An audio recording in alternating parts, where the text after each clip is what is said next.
Okay, so good afternoon, Mr. Catalyn. Okay, James Julius Catalyn, 74 years of age, January 6, 1940.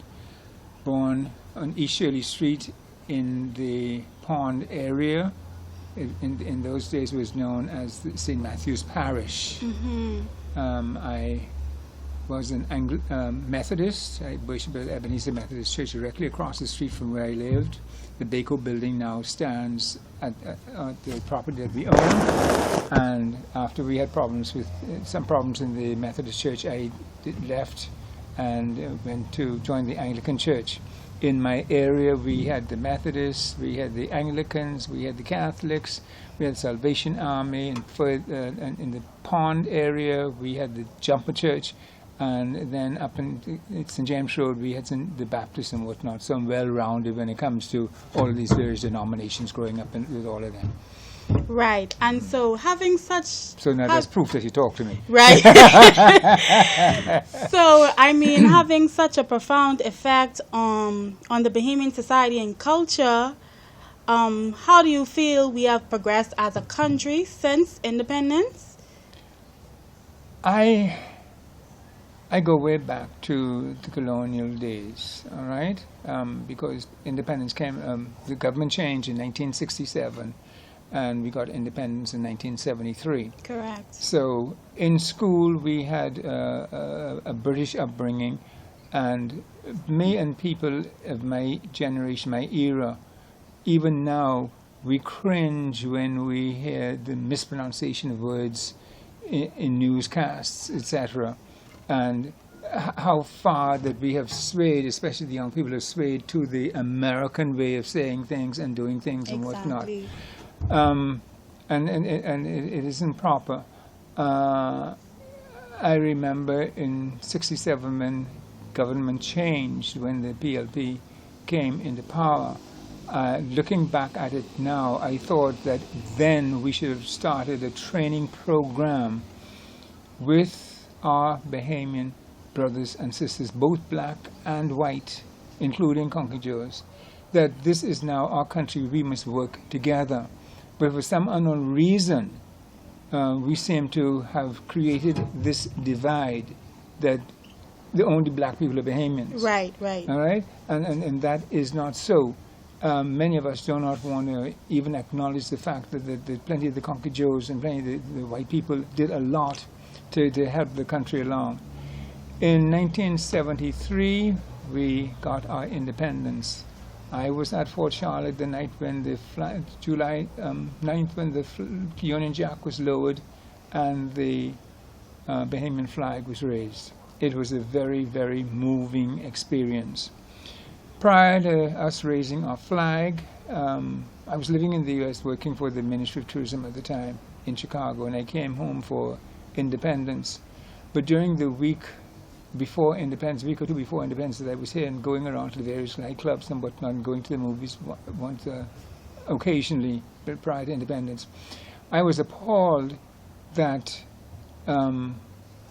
whereas at the end of the movies in those days they played the Queen or the British national anthem, and we all stood at attention, that we started to walk out and that don't mean anything to me, blah, blah, blah. That's the British people on, that's the white man on.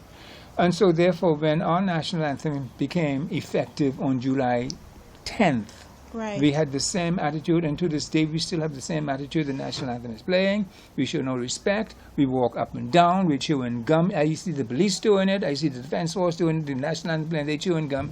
You know, don't even want to stand at attention. When you hear the national anthem, you're supposed to stop and stand at attention. You're supposed to sing the national anthem the way it was written, the way that, Lord, my memory gone, Timothy Gibson wrote it. Right. You know, you don't jazz it up. It's only the American. America is the only country that I see you can never get the sensible way how they sing their national anthem. Right. And it's a disgrace. Right. Our Pledge of Allegiance, we don't know. Commonly, words are mispronounced. Yes. People forget halfway through the pledge, Yes. and it's like, is this your national anthem? Or whose is it? And they mess the entire thing up. You go to some functions and the band don't even know the national anthem or how to play it. No. It's a disgrace. We don't know our national symbols. We don't have, the thing it is that we talk about Bahamian pride, we don't have any personal pride. Because if we had personal pride, we would automatically have national pride. And we laugh about it as if it's Yeah, it's a funny big when joke, people claiming the national fish to be grouper and snapper and all sorts of foolishness. So it's Well, like, I understand somebody asked the question on what's the show, Gippy's, no, bus stop, not Gippy's, on the bus stop. or 5 something. cents. Not My 5 cents. Or the 5 bus cents, stop. The bus stop. Right. And asked something about where Bimini was located. And they said, and he looked through. Lord Come have mercy. on. You ask some of the children in school right now on which island in the Bahamas is Nassau located, and they couldn't tell you. They think Nassau is the island itself. They couldn't tell you. So I know, being a staunch advocate for preserving all things that are Bahamian, what would you define the Bahamian culture to be? I grew up with, all right, first of all, when I go to schools to talk to any of the school children, and I like to catch them when they're very young. Right. And I start asking them things like, name me some Bahamian fruits, and I tell them I don't hear nothing about none of them red apples were coming from the Right. sage and all them aniopias and whatnot. I want to hear about things that grow here that we eat.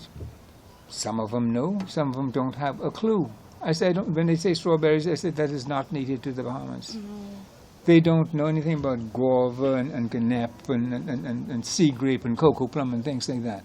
And we have, and Mammy supports. We have so many things. They don't know what Bahamian food is because they think Bahamian food is pizza and hot dog and apple pie. That's American. It has nothing to do with us.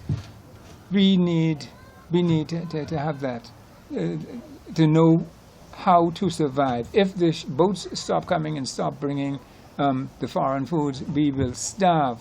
We don't know how to eat sweet potato and yam and cassava anymore. We don't know how to go out to Mackey Street Dock and purchase locally grown stuff. We are lost. We think that once it comes from across the water, it is better. It is not automatically so. better. When they put all them injections to them fruits and make it look nice, that's That's good. It is the same thing that bothers me with this carnival, festival, Jonkono, whatever the devil they want to call it. The Jonkono I grew up, yes, time change, and yes, people progress and everything else, and things change. But the Jonkono I grew up with was a spontaneous thing that you went to twice a year, Boxing Day morning and New Year's morning. Now, after 1973, 72, 73, when we turn around, every time you turn around, if you're going to the toilet, somebody won't play Jonkono music behind you. Exactly. Our music used to be Gombe. And they fight with that now. They call it Jonkono music. Okay, fine. They can have the various genre of music and so forth. But I don't see anywhere where rap fits into that. Right, and I don't see bothers anything me. where reggae fits into that. Because this since you brought it up, this carnival thing they're trying to get off the ground. A number of the artists, they have this song competition along with a number of the artists turned in soca music. So if you're calling this a Bahamian thing, and our judges would be stupid enough to select the soca exactly. team. So where does it all come in? What does this say to our young people and the way forward? Where do we go? I have no idea. I am very into Bahamianese. Right. That's the name I gave the Bahamian dialect. And I find that a lot of people, once we get a little bit of education, sometimes we don't even need education.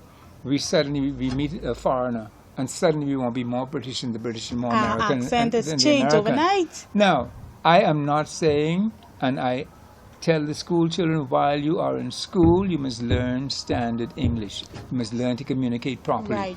But when we are together, there is no reason that I have to cross every T and dot every I. I'm talking to you. Right. You understand? The British people, when they speak their Cockney, they don't change to please nobody. Nope. I have a Jamaican lady living right over here from me. She sounds like she just come off the boat, or the banana boat from Jamaica, and she's been here for umpteen years. But we change. The Rastafarian fellas walking up and down the road, they must sound Jamaica. Okay. And they don't realize that them Jamaicans, they may sound one way, and when you're talking to them, they're speaking proper English. Yes, correct. And there's nothing wrong with it. Nothing wrong with it. I tell people I speak English, Bahamian, Bahamanese, and American. Boy. So, do you feel this problem is more so centered in New Providence than on the Family Islands, or you feel this is the same throughout? It's very, very heavy in New Providence because of the amount of people and the amount of tourists that we have coming in. Traveling to the Family Islands, I find that people are more down to earth, more Bahamian. There again, though, you go to Freeport. There was a time you went to Freeport and you'd swear that it was America, and that's how they think. Especially in Bimini. We were in Bimini many years ago now, and Vivica Watkins, now deceased. We were in a store and we were saying something, asking the lady for something, and she looked at us and said, "This Bimini, you know, this ain't the Bahamas. I mean, not the Bimini. This ain't the Bahamas, you know." Wow. So as far as she was concerned, Bimini was not a part of the Bahamas. And you see where they're constantly seeing the exchange of the US dollars back in those days. Even right here in Nassau, I was at a function a few years ago, and a friend of mine who was living in the US, when she came home, she was here for that weekend, and she came to the function that we were having, and she was complaining about our funny money. I asked her, what more funny than the American money? You serious? We are a lost people. And there are some of us out there who are really trying and fighting. Our own government tell us to preserve the Bahamian heritage and the Bahamian culture. And what they do, bringing in the carnival. The Chinese are now here. And the Chinese loves carnival, and this Bahamas Junkanoo Festival is only to please the Chinese. Exactly, I feel the same way. That's all that is. You understand? So we are lost. We have no semblance of anything Bahamian. We'll soon have no semblance of anything Bahamian. I kind of agree with you on this because the Chinese recently have been moving in. I know recently they bought the Hilton, the British Colonial Hilton Hotel, and they have supposedly have the contract to recreate Bay Street. So after they do this, it's going to be Chinatown. There's no more Bay Street as we know it. Years ago, when they came out with the Bay Street project, mind you, I'm in agreement with the Bay Street project because I find Bay Street, I find downtown Nassau to be a ghetto. Right. Tell you the truth. And some of the plans they had would have been fine. You upgrade the area, do this. But I also said at the time that you're going to soon need a passport to go down Bay Street. Like in one of my shows, I said you can soon need, in one of my summer shows, I said you can soon need a passport to get across that bridge. And I find more and more Bahamians don't like going over that bridge because your reception is not good. It's not at in all. your own country. It is not. The reception is not good. And so I could see, I may not be here when it happens, because I am no spring chicken anymore, but like you said, you can see a Chinatown down there. The first Chinatown they can open up very quick can be in Carmichael, because that's where plenty of them settling. Right. And the Chinese like their festivals and whatnot. And they're going to push their projects and the things that they want to see to the forefront, and then we as Bahamians, we have to fall back once again. So where do we go from here? You know, the government always says, you know, we all about preserving the Bahamian culture, but when we have young people, and I know you as a writer, a poet, an actor, you try to gather the young people, but if they don't encourage people like you to get these band of young people on the bandwagon, then what do we do? You see, but I think they don't understand about writing. Writers, and especially in theatrical people and whatnot, they are preserving in their writing the political, the religious, and the social commentary. And my people have not grown enough to appreciate, like I also coined laughing at myself. Right. And I came up with that because back in the old days, early the advent of Channel 13, we had a show Laughing at Myself. What caused me to name it Laughing at Myself was that an expatriate friend of mine said about my writings that all I'm doing is laughing at Bahamian people. And it hit me then, it's better for me to laugh, or us to laugh at ourselves, than to have the foreigner come in and laugh at us, which they are still doing today. Agreed. So I call it Laughing at Myself. Give me one second. We have this great influx of expatriates coming here, and I'm not just talking about the Haitians, I'm talking about the English, the Canadians, and everybody else, because they know that they can come in here, and this is a land where they can come in, do as they wish, treat the Bahamians as they wish, and nobody's going to say anything to them. You understand? So they come in, they laugh at us. They laugh that we could be so stupid. You want to... How many times you see white people or Conky Joes go into the courthouse? Agreed. How many times? Little to no times. When they do any raids or when they do any traffic stops, how many times you see them up in Blair and on the Eastern Road and whatnot? No, because... And once or twice when they did do it, when immigration did it, then immigration caught holy hell for doing it. Exactly. It was like, you could touch, like they always say, you could pick up all the Haitians, but don't touch mine. Yeah, yeah. So people in those areas, they get away with more so basically everything. Everything they do. It's like they of a different class than we are. Mm-hmm. So we could catch all the hell, but when it comes to them, just leave them in their corner. Turn a blind eye. That's right. There was a murder down bottom in the valley last year before last. Conky Joe fella. You heard nothing about it. Now, what was he doing down there? Drugs. Exactly, but you never hear that You though. never heard the rest of it. All right? And several other things that happened, it just all swept Underneath the under rug. the carpet. All right? And it seems as if our leaders, for some unknown reason, have the feeling that, you're Bahamian, you don't rate.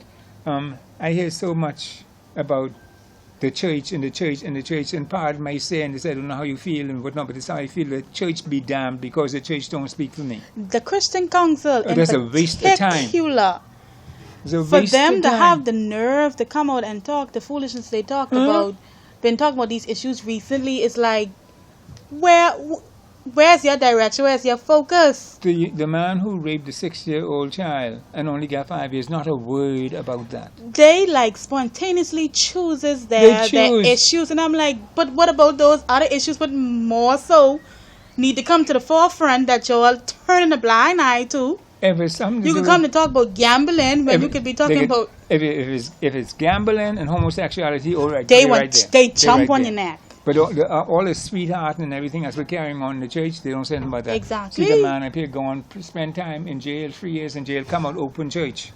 And what they presented with, Say, a trip, a round trip on a cruise, And nothing a is said about car, that. and then that's fine. So don't approach me with that. And it, like a lot of people are saying, they did not vote the Christian Council into government. Exactly.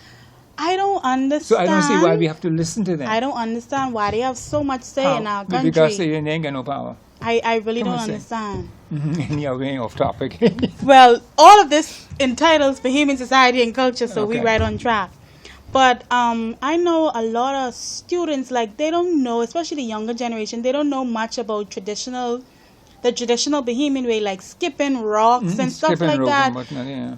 playing their jumping jacks and their marbles. So how do we get But- back into that But sort of spell? you have to understand too that times change and things change. And in the old days when we did things like that, we didn't have the influence of television That's this and all these technological age. years, the technological age.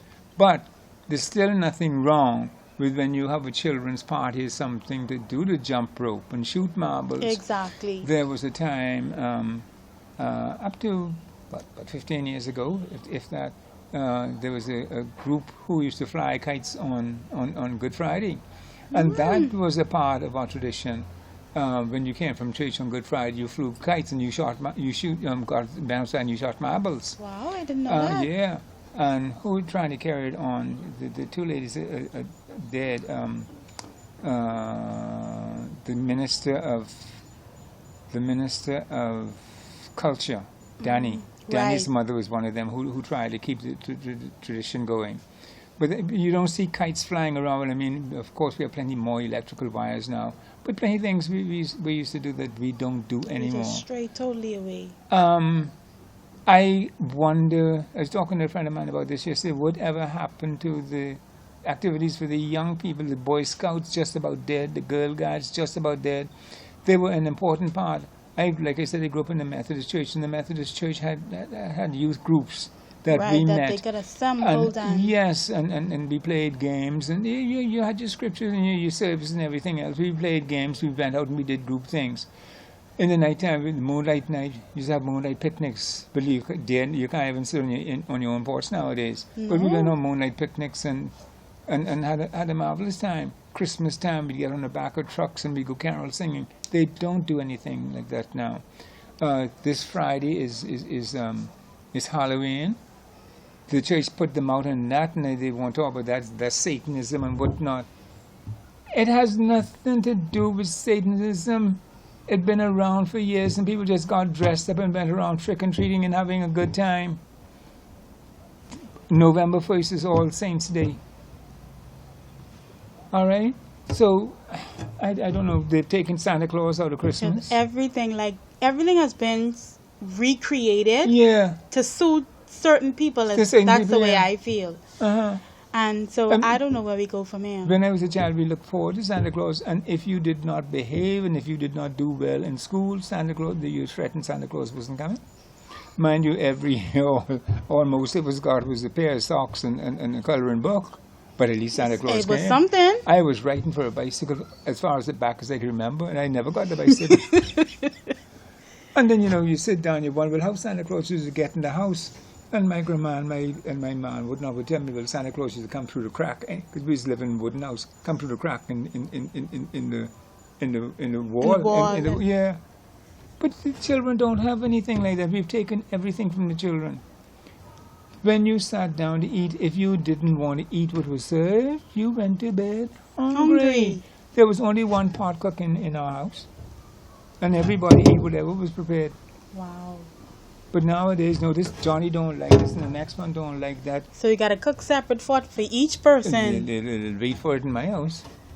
So where do you see us going from here? What would you consider the right step, the step in the right direction? Something, though I shouldn't say it, but something has to happen to stop us in our tracks and put us back on course. Yes, the world is changing. Yes, the world is moving very fast. Yes, we're not isolated anymore, because nowadays something happens, you can sit down and watch it happening. All right? Ebola, you don't have to wait 3 weeks for Ebola to be here, because the world is so small now. People are traveling. You could be in 4 different countries in one day. So sad. You understand? Our sad thing here is that once you foreign and white, there's no questions. You can come, you have traveled, you come through the airport and you see all that's got to stand in line, the white one coming because there's tourists, and they walk straight through, and plenty of Bahamian conquistadors be right on the line going with them. You bring one tube of toothpaste. We need, and like a lot of people say about the corruption all around, there's a lot of corruption around. Quite a bit of corruption around. And we have to stop this. You have laws, enforce the laws, regardless Of who the person is. Thank you. And Or their status, or where they come from. right. And I think that would be a step, Yes. a stepping stone to helping us get to where we need to be. The same way how the fella could get on television last week and talk about is more of them than is of us and threaten the nation. He should have been dragged before the courts for sedition. But I know some time ago I think in 2004 placed on the book that's act of terrorism. It so is. why wasn't he charged? They grabbed not Moxie Munker, Munker, and Right, dragged him. Rodney. Rodney when he posted some pictures on the internet. So do the same with these people. How you gonna have two people? I mean, how you gonna have a person out on bail who committed two separate murders? Huh? Boy. But in any event, I feel as though it's classes like this that give the young people some incentive to push them yes. forward and recognize Yes, and voice their these opinions. things and Yeah. get their opinions and thoughts out there. Mhm. So, well, it's been great, But Mr. Catalyn. the Batalco situation, when people were out there protesting and whatnot, we were told, "Oh, you're all stupid for doing." I never worked for Batalco, but I was out there as part of the demonstration. You're all stupid. You're all this. You're all that. So what happens this week? You see how much money the people were paid Wow. to push the Batalco deal through. I just feel like is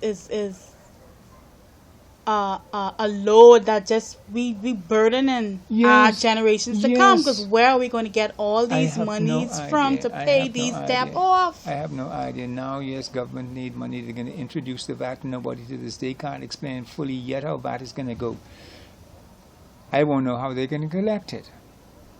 We have a lot of people who don't pay, big-time companies who don't pay national insurance, who don't pay all of Exactly. the other taxes. We have hotels that closed down and left. There are businesses that closed down, and when people go to the national insurance, they don't know that their national insurance is not paid until they get sick. Nothing happens, especially the big boys. The little boys, they catch the trouble. Because I know the coalition for reform, they were talking about the issue, and their main thing is, if we corrupt now, you don't think corruption still flourished back then? More So it's like we fighting against ourselves. More so. Wow. More so. You see, we cannot be satisfied. People come. I moved through here in 1953. All right. When we moved through here, we were living in a wooden house. And we built this present structure in 1967. 67. I am very, very, very comfortable here.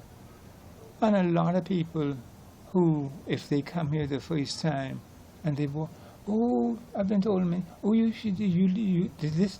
supposed to be in Blair, or I say I'm supposed to be exactly where I am. This is where you grow and born, and you're comfortable here. When I was 13 years of age.